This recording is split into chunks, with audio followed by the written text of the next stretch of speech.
Okay, everyone, welcome to the Invaluable Educator. You're here with Kumara and my co-host Jeff. Hey, Jeff. Hey everyone, great to see you guys again. Thank you for tuning in. I'm excited to be here. Yeah, so last episode we decided that we were going to talk a little bit about public school versus private school, and then maybe we'll kick in some homeschooling, some religious. I mean, who knows where the conversation goes? But we're going to start public, private, and then see where we end up. But I think something that happened recently in Miami is a good case of those who are disenfranchised, who may not have opportunities because of the zip code of which they attend school. So we had a situation here in Miami where a volunteer, this is so important to the story, a volunteer coach who was a former professional NFL player, used his own money to ensure that the players could have opportunity to go to different tournaments where they could be seen by scouts, where they could potentially have thank you. That was, I'm glad you did that. So that was a reminder. We got to change that up. Okay.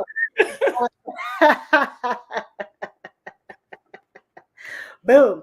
So yeah, so after spending all of his own money, so no way did he defraud anyone, et cetera, et cetera.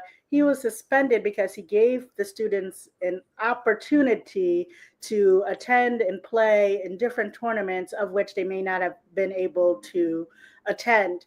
And actually, another ironic thing that happened is I was going to the pharmacy, and at the front of the pharmacy were two little black boys selling M&Ms on behalf of their football team. So, can I, they were in front of the pharmacy, and in this pharmacy, the pharmacy they chose was actually a pharmacy in a more uh, highly desirable socioeconomic place. So I guess, the thought was there would be people there who would have cash on them to go ahead and put, buy the M&Ms. And I just thought, man, this is apropos to what we were talking about. We have one situation where a coach used his own, volunteer coach used his own money, I think up to $80,000 or however much. It was a significant amount, but it was his money to do with as he chose and pleased to do so with. And then we've got these young boys. They must have looked like they were in middle school, maybe even upper elementary, out in the hot Florida heat, asking people to buy M&Ms so they could raise money for their football team. Mm, Ciao, Jeff. mm.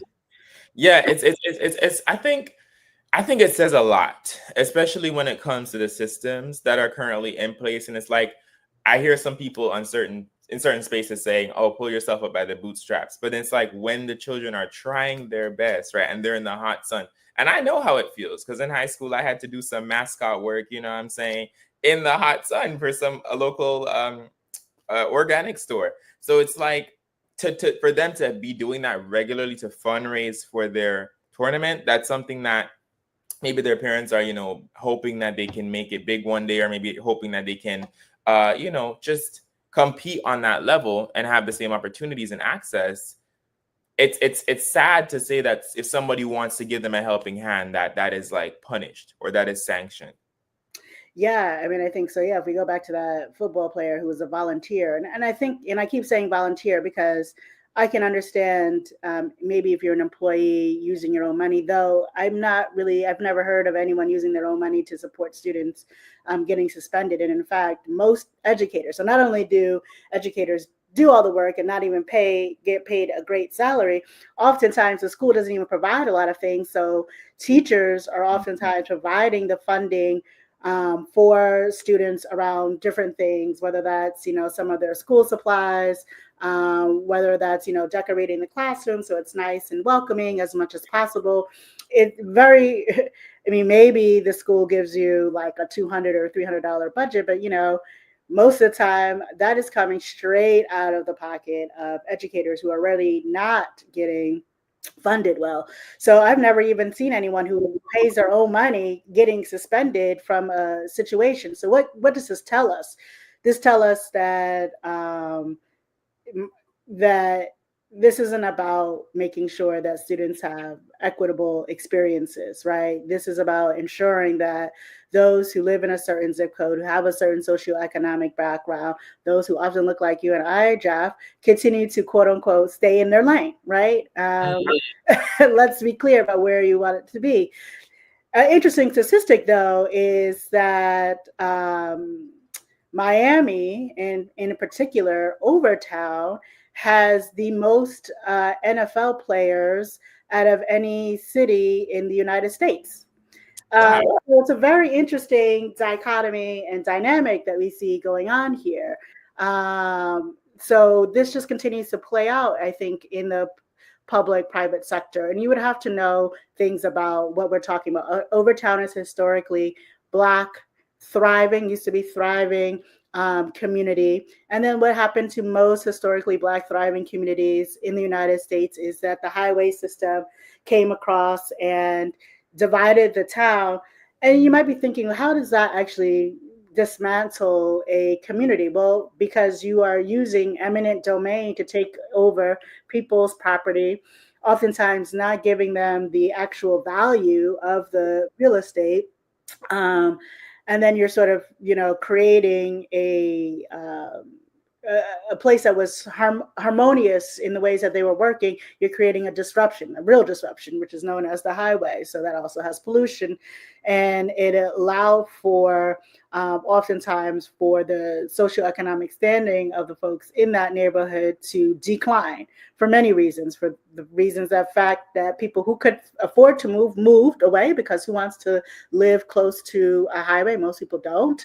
And so then what's left are the folks who were not necessarily able in that particular realm to move out. And so Overtown, as it has historically looked after this time, like many cities that are predominantly dominated by Black folk, ended up, becoming depressed socioeconomically. Now there's some revitalization that's going on, et cetera, but it's still in the transformational period to hopefully at some point in time get back to its heyday.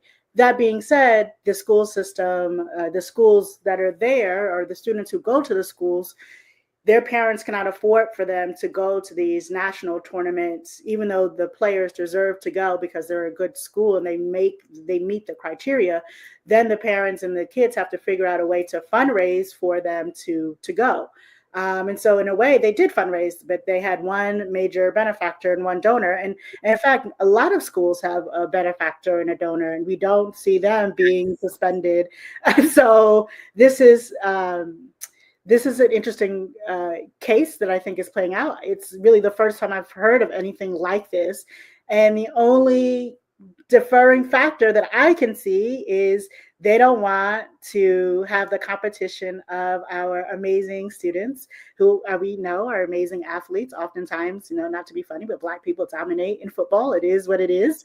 And so, maybe some people feel a certain type of way about the domination of our students and don't really want fair competition. And we see that play out in many aspects of life here in the United States. But certainly I think this is a great example of what is going on and punishing people who have not a lot, and punishing those who want to support folks who don't have a lot, who want to pay it forward back to their communities. This former NFL player wanted to pay it forward back to his community and was swiftly punished for it. That says a lot. Because I think when it comes to people who we've seen have achieved a considerable level of success, even coming from communities like this, and just other Black communities right across the United States, even that may not have been socioeconomically empowered, and now they want to give back, to go ahead and one, make it very clear that, hey, don't give back to your community. Hey, we'll punish you. Hey, there's consequences for doing that. It kind of sets one understanding that there are powers that be that don't want certain communities empowered. I think it's just very clear. And this is not political. This is very, I think I want to make this very clear. It's not political, because it's like when you've seen those systems in action, then you begin to be aware. It's like, we're not making up things. We're not just making up, opinions. It's fact. It's what happened. The man was giving back to his community. He was sponsoring, just like many trustees sponsor their universities, right? It's not a university, but it's still an educational institution. And he was punished for it. And this is a bad precedent to set, just in general. Yeah, I think so. And of course, we're telling the story and we saw it highlighted, but I don't feel like there's been real discussion around what does this actually mean? What is this saying? And so I'm glad that we're taking the time to have this conversation and to elevate what's going on. So this happened in Miami, like I said, I believe the school was Miami Northwestern. So you can look it up. Like we said, we're not making this up. This is facts. And then we did our research to find out was there more to the story than what meets the eye, and literally he's being punished for giving back using his own money. And literally, I've sat on PTAs. I've been in public schools. Literally not once I've ever heard that public schools and individuals cannot pay forward and cannot donate. It's just not often that it happens in a public school setting where it's predominantly Black students. So my question is this, and then how okay, so while CSC was punished, what can those of us who are tuning in, those of us who are in education, or those of us who are adjacent to it, what can we do to show clearly that we stand, right? We stand with what he did, and that we support what he did, and we support him in doing this, and those who would also want to do the same. What exactly can we do to kind of show solidarity in this moment? Yeah, that's a great question. Well, I think one is to say, like, we support our brother out there. We think that he was erroneously suspended. Also, the language they use was very strange because I'm like, he's a volunteer. I'm not quite sure. He sound like he was hired by the district or even by the school. He was volunteering not only his money but his time, right? So no salary. There's no salary here. There's nothing. There was nothing that was going hand in hand. So therefore, no bribing, no nothing that you could say, no nefarious anything happening. So I think we have to elevate this story. So certainly some of us knew about it here in Miami, but unless we talked to other folks about it, I'm not quite sure that people even knew it was happening. So taking the time to really ensure that this conversation is happening within our community, that our media outlets are actually picking them up. So I'm looking at all our big media outlets. Please pick up this story, because I think it's really important that we do talk about what is going on here, what is happening. Are there other stories like this across the U.S. that we are not aware of? And are these stories primarily being targeted for folks who are giving back to predominantly Black schools? So, schools that are, I don't know the exact statistics, but I think it's probably in the 90th percentile that most of the students there are African American or across the African, Caribbean, Black diaspora descent. And so we need to elevate those stories, but also listen, and this is always the most controversial thing. I say a lot of controversial things, but I think this will probably be one of the more controversial things that I'll say. As a people, it is incumbent upon us to divest ourselves from these institutions. I think I also sent you another meme that was basically like, imagine being a Black child, in which we were these Black children. So I don't think we have to imagine it at all. We were these Black children in schools, and the only time you hear about Black people is, well, for that one time a month, and it's mostly predominantly around trauma and foreign responses. So slavery, and then of course fighting for your human rights during the civil rights movement. And that's really the only time you hear anything about your own history, about your own people. It's actually it's insidious in the negative connotation that it has, that inherently as a Black person, you will always have to fight for your rights.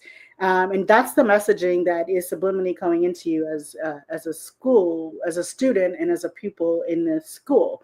And so for me, I have always been a huge proponent of, we need to teach our own. We need to ensure that we have institutions that we create within our own community that ensure that our children are uplifted, that understand the full and the richness and the powerfulness and the exaltation, the anointment that we have upon us as a people. And the more we allow our children to be in the public school system and be, quite frankly, indoctrinated by the public school system, the Mm. more detriment we have brought to our children. And I think that's true, period. So I know that there are lots of folks who are trying to reform the public school system, including us, in terms of the sense that we want our educators to be highly valued. We want the salaries to change. We want the entire way and frame that we're thinking about education to change. But the institution itself is inherently systematically racist, anti-Black, and it is, I think, a real problem that the majority of the education of our Black children is reliant upon this institution. I think that's interesting. And when it comes to the topic of public versus private education, especially these institutions that a number of Black children go to, um, it's interesting because of the fact that based on where you're living, the funding is different. And I want to kind of talk about that and touch on that too. How does that impact educational outcomes and experiences? Okay, yeah, so let's talk about it. So most public school funding comes from property tax dollars. What does that mean? That means that essentially, if you own property and you pay your property tax, majority of that goes for funding for your local school district. Now, you have to think that in more urban environments, which tend to be predominantly Black spaces, there's not a lot of property that is owned. There's a lot of renters that are going on. And so what happens is you don't have a lot of money based off of property taxes that are going into the schools and into that funding. So the per pupil expenditure could be less. Also, property tax is based on the assessment of your house, the value of your home. Well, I don't know if you recall, about 2 or 3 years ago, there was a big scandal where a Black couple was putting their house on sale. They had someone come to do an assessment and evaluation of their home, and they were there during the assessment, and I forget what it was, but the value was less than they had expected, way less, not just like a few hundred, it was like 150, $200,000 less. So they waited a few months, put the house back on the market. They took out all the things that in the house that made it seem like a Black family lived there. So all of their pictures, whatever paintings they had, they just made it just a staged home. And they weren't there. So no one knew that it was owned by a Black couple. And the valuation came in at almost $1 million. This is huge. So think about this for a second. So you've got property adjusters, evaluators who come in who say, this is how much your property is worth. And oftentimes, yeah, they can look at, you look at how much things have been sold in the area, but really those people are individuals who can be biased, and they can be biased for many, many, many reasons. They can be purposely biased. They can just have their own biases that they're not even aware of, and can evaluate down, especially as it relates to people of color, to Black folk. Your taxes are based off of the value of your property. So if your property value is valued low, you're paying low taxes. Okay, that's great. Except that then you don't have a school system that is funded well. And so there's another problem. And again, so if you're going to neighborhoods, especially like, if I think about Mississippi, if I think about the rural Delta, those schools are not funded very well, the property value, a lot of that has to do with the fact that the property values are not high, and so they're not taxed high.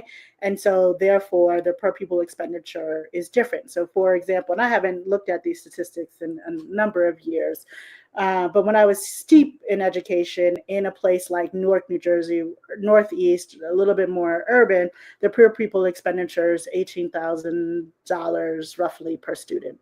In a place like Mississippi, the per pupil expenditure is roughly like $6,000 or $7,000.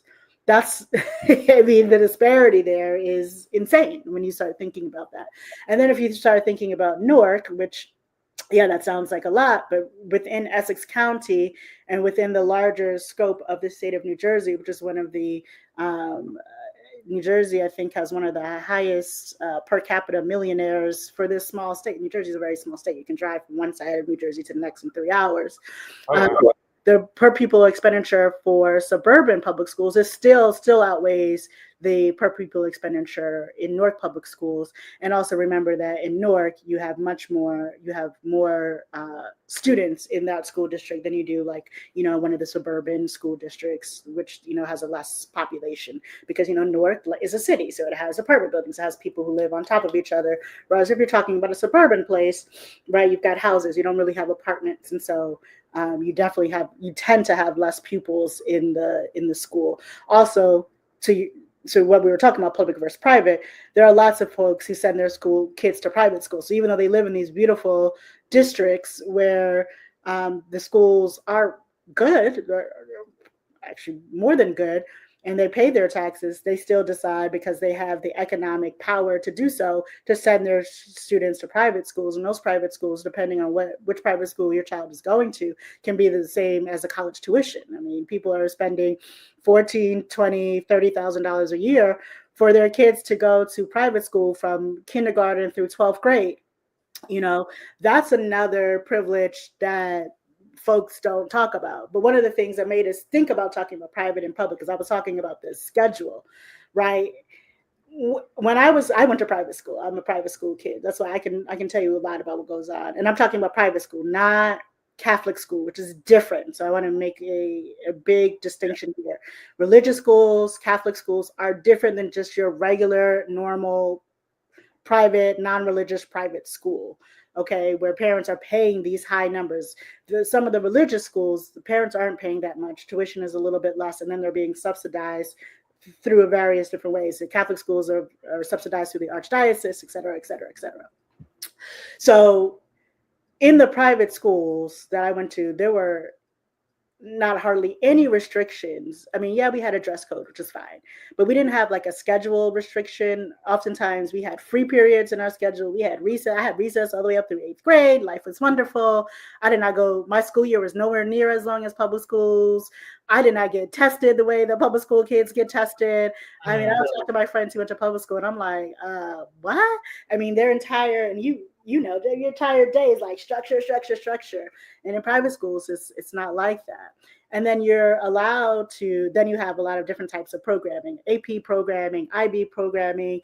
Oftentimes you can go into do immersion things. You can go abroad, depending on which private school you go to. You can have, you could go abroad and have experiences abroad. You do trips, like, we have annual trips, 6th, 7th, and 8th grade trips that are overnight trips. I mean, this does not often happen in certain public schools, certainly not in public schools that are predominantly Black, brown, etc., predominantly folks who are Title I schools. So that means that there's a certain percentage of students who have to get free and reduced lunch because they are living along the poverty lines, essentially. They don't get those kinds of opportunities and experiences. And as an educator, I think one of the things that does make private school much better than public school, it's not because because you're better because you can afford it. No, it's because the lack of structure actually allows for creativity, allows for other things that we talked about, problem solving, critical thinking. You have to figure out how to manage your schedule. So my first year as a college student, I understood how to manage my schedule. I had no problem. It wasn't my best, don't get me wrong, right? It wasn't my best semester because it was still like a transition for me. But by no means was I struggling, unlike a lot of my peers who came from college, who came from highly regulated public schools, who had no idea how to manage their time. They're used to people giving them what to do every single time of the day. Like, baby, I did not have that issue.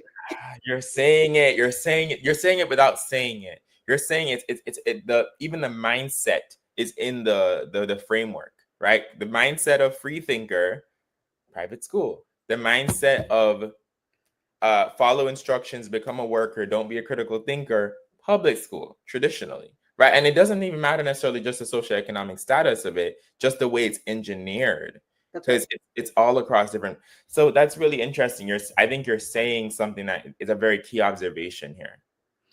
Yeah, so just like that, or I mean, some of the things I was able to do, and people were like, "You did that in school?" I'm like, "Yeah." So, I have won a lot of academic awards, and when I was in middle school, so as a result of that, being on the top of my class, I got to structure what I wanted to do with my academic experience for eighth grade. And so I was like asked to be a part of this drama club where we literally went into these drama competitions all across the United States. I mean, it was weird, but I was like, this is kind of cool, right? Or my junior year in high school, instead of taking a regular English class, because I think I had done all the AP classes by that point in time, they were like, okay, figure out what you want to do. And I was like, I kind of want to do a documentary, which I did. I did a documentary around a town in New Jersey that won some awards and it helped get me into NYU, Tisch School of the Arts. And so those kinds of opportunities being fostered in that way, because private schools do not have the same level of oversight that public schools do and the same structures that public schools do, allowed for every student, or I would say the majority of the students in those schools, to find themselves, to find who they are. You could be the theater kid, you could be the band kid, you could be the theater kid and the athlete. You could be everything and anything you wanted to be. Mm.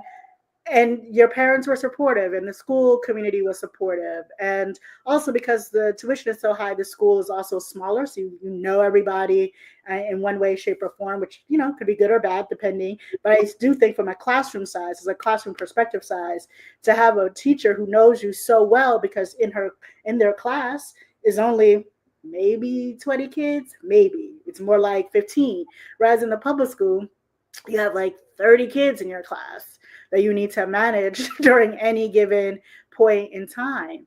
And then you have back-to-back schedule. Like, you don't even have time to breathe hardly ever as an educator. Even on your break time, oftentimes you're pulled in to do many, many, many different things. And so there's also the problem too. Is like the student to teacher ratio is a huge problem. That goes back to what I was saying about being relational, about understanding your students, but also the feeling that a lot of educators do have, which is overwhelmed. I mean, they have to know so many kids in the public school setting, whereas like in a private school setting, you generally know those families, you know those kids, you know them pretty well because the school's only but so big. You might have had so and so's older brother, younger sister, you've talked to the parents, and so you've got this sort of community feel that also allows you to really cater to the individual needs of the students. Definitely. And what's interesting too is when you think about curriculum and extracurriculars. So one of the things that I did in high school was debate. And you'll even see just like the language when you go to the different tournaments, there were some private school kids that we would compete against. And it's like just the level of access to certain resources and briefs that they had that are like exclusive. It's like there would be like networks of these people who it's like, okay, they're sharing resources and materials, and then they're constantly placing, they're constantly qualifying. And it's like you have to put a little more grit because you're coming in from a space where maybe the access is not that high. And now I'll give credit to my debate team, right? The Falcon debate team, which Hey, Falcons. shout out Miss McGraw if you're watching this. Love you. You're amazing. But essentially, that was one of the things. It's like you had to try a lot harder. You had to be a lot more intentional, which in some ways was helpful, right? Again, it's not handed to you.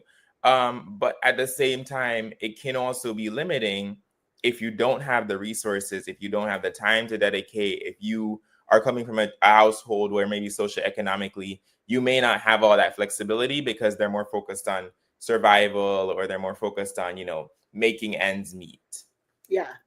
And then I love the resource part that you put in, because private schools tend to be more resourced, whether it's because they have more money or whether that's because they have parents in the community that will donate their time, donate access to different things that they have access to, that will volunteer, that can get, let's say they work at IBM, it can get you a whole bunch of new laptops or whatever. You just have that kind of access because the community comes together, and also, to our point, brings in the resources that the students need. So, I mean, I remember this is a long time ago, y'all, when I was in middle school, okay? But when I was in middle school, which was, I guess, at this point, 30 years ago, maybe 30 more years ago, we were talking about solar panels. I was going to science fairs. I created a solar powered car. We were learning robotics. Okay. We had laptops in our like individual laptops for each student in the classroom. And this is before people even thought about one-to-one computing. And so we were already having access to all of those things. And then of course I would go and see family members or friends who did not go to private school, who did not necessarily have the same socioeconomic upbringing that I did. And I'm like, oh, y'all have to share textbooks, like y'all still on that, like, and that was 30 years ago. And so we're still seeing those disparities that are happening because things are resourced. And so there's this idea that the students are better. No, the students are just better prepared from a mental standpoint because they learn how to manage their time. They get to have more individual time with their teachers, with their instructors. They get to know what it feels like to feel like in a safe, loving community environment. That was the other piece I wanted to bring in. I mentioned in the last episode about coming in and into certain public schools, and they have metal detectors, and they're dirty and they're dark, and there's roaches and dead mice and all this other stuff. Baby, you'll never see that in a private school. You walk into a private school, everything's open and airy. There's a lot of green space. It looks like you just walk in and you feel like, oh yes, this is an institution of learning, and I like to be here, and it feels great. And so even the way that the school looks, feels, and is structured is different. And that allows for more well-rounded human beings, period. Yeah. Yeah. There was even we would go to for a certain debate tournaments, and it was at a nearby university. And you would just go because it was the university had like a high school portion. So it was like a private high school, and you would go, and it was open, like you said. It was like even the driveway pickup area was open, like inside, like large glass windows and everything. So you feel expansive. You feel like there is no limit, and I feel like that is really what students need. Now, it's not to say that all of a sudden overnight public schools can become private schools, but I'm pretty sure that there are certain mindsets and frameworks that we can even borrow or even employ, right, when it comes to personalizing that public school experience to be much more empowering for the students. What do you think? Yeah, I do. But I think that one of the biggest hindrances is the way that policies are brought about in the public school sector. Oftentimes, policies are coming in from a political standpoint. So they are happening at school board meetings, which, again, a lot of people on your school board know nothing about education other than they have one, I guess. Though some of them act like they've never gone to school. The ignorance is amazing. But so you've got people who are not experts in the field putting policies, and who haven't even spent any time managing a classroom or being in a teacher's shoes or any of those things. And so what you end up with are policies that are detrimental to students, to education, and to educators. So first and foremost, to change that, we need to, this is the point of this podcast, the Invaluable Educators, we need to uplift and listen to the voices of the educators in the classroom.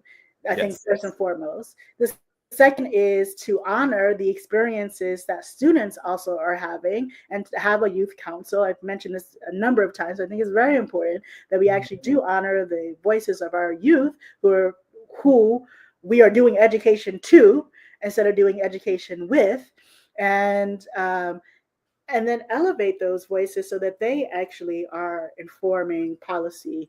That's the most important thing that needs to change for me. Well, one of the most. And then the second most is teacher pay.